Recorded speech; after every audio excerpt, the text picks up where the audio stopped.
In part two, you mentioned Hadoop as possibly not being of great use to you at this point because of difficulty getting connectors to analytics. And there again, it appears that out there now there's all manner of solutions such that data at rest, data in motion, data doing whatever. You can use Hadoop clusters and overcome that batch mode problem quite so significantly. So is there any rethinking on that on your part, or are you staying away from the Hadoop ecosystem?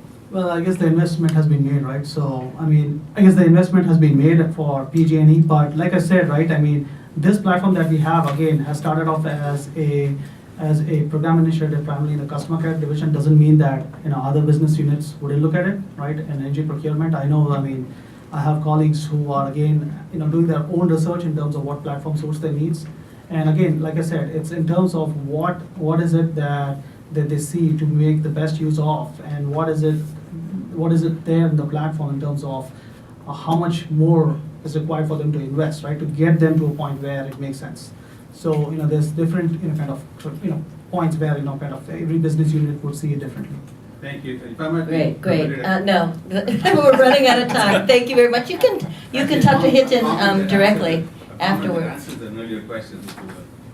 There's a question about going from predictive to actionable and prescriptive analytics. Anticipatory. Anticipatory. Mhm. So prescriptive is the term that our friends at Gartner like to use.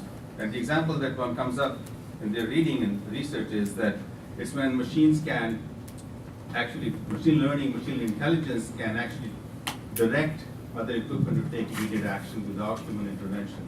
In that sense, if it goes from predictive to prescriptive, of course the hazards are obvious. Nuclear power plants, if it makes the wrong decision without a human, it's all over. On the other hand, in aviation, we've seen them do this for auto land systems for a long time. So I hope that addresses it. Great, thank you very much. So 2 minutes each from each of our panelists on closing thoughts, and starting with Mike. Thoughts, okay.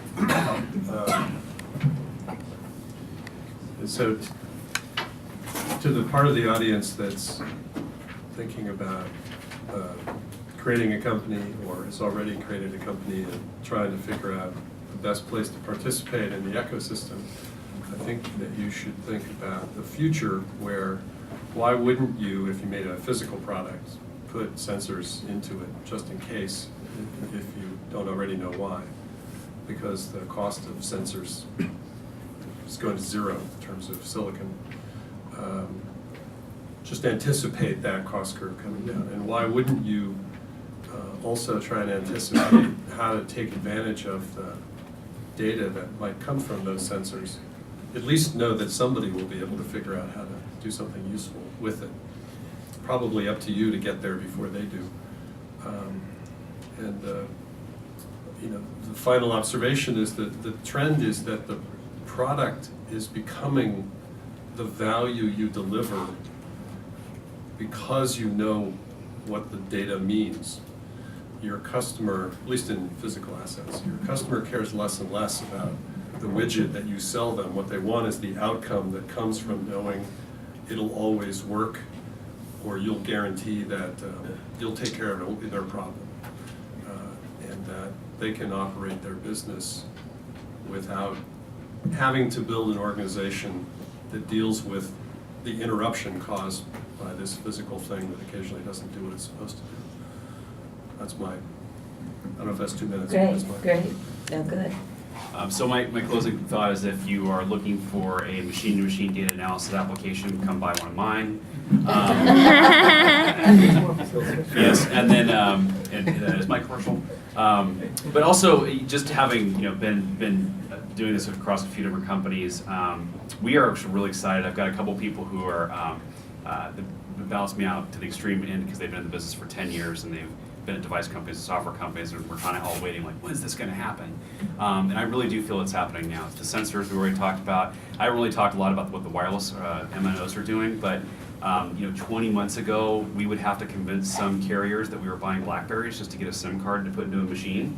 Now I can call a salesperson and get one plan for 1,000 machines on a pooled situation. It's only like $1.15, $2 per machine for low data rates on 2G networks, and it's coming down. and the software's coming down. We're kind of more of the sort of low-cost ARM supplier of cloud software. And so the number of applications that are going to pop out is going to be mind-boggling. And I got a few folks, particularly on my sales team in our office, that are millennials. And when you talk to them about, when I go to train them on what we do and some of the value propositions, they go, well, right, it makes sense, right? Like I'm gonna, my soda cans, it's a joke, but it's gonna talk to me. I mean, they just assume everything's gonna be connected. So, the implications for that are vast, and you see something like Nest just spring out of the blue, and it now has an allegedly $800 million valuation.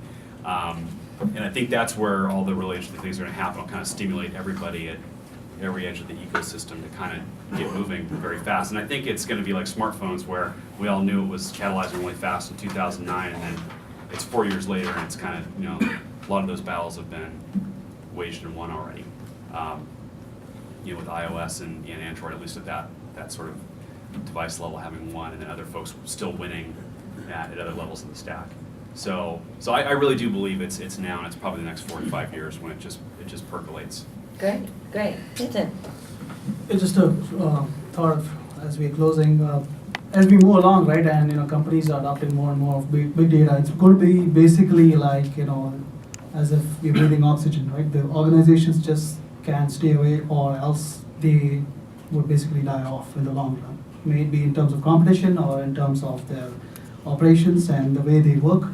But one thought is that, areas where I see a value where, vendors or solution providers could invest in and definitely be of value for not just the industry which I work in, which is energy and utilities, but different verticals is, trying to basically help them with providing the smart analytics, right? Which is, again, going back to the point where the reason why they're trying to get this information is, to solve a problem or to improve something, which is currently either time consuming or it's costing them a lot, right? So if there is, those strong business cases where you can really work with the business and, help develop point solutions with them by building these smart analytics, I think that's of great value. Great, great. And last but not least, Gerd. I'll keep it simple because I'm a simple mind. First of all, I want to go back to something Michael said in his opening statement, and that was we've actually doing quite a bit of that for many years, just we didn't call it big data. So big data has become a little bit of a buzzword right now. I think technologically and from a cost point of view, we are at an inflection point where it can spill over into many, many other applications. It's not a totally new thing, but new applications open up. As we look into those new applications, I think it's the triangle between what does technology allow us to do, what is the regulatory / policy environment that we are operating in, and then what's the economic value that comes out of that. And especially to the entrepreneurs, I think the combination of those, if you found something that has a good answer to all three questions, we should talk. Looking forward to that. Great. So a hand for our panel.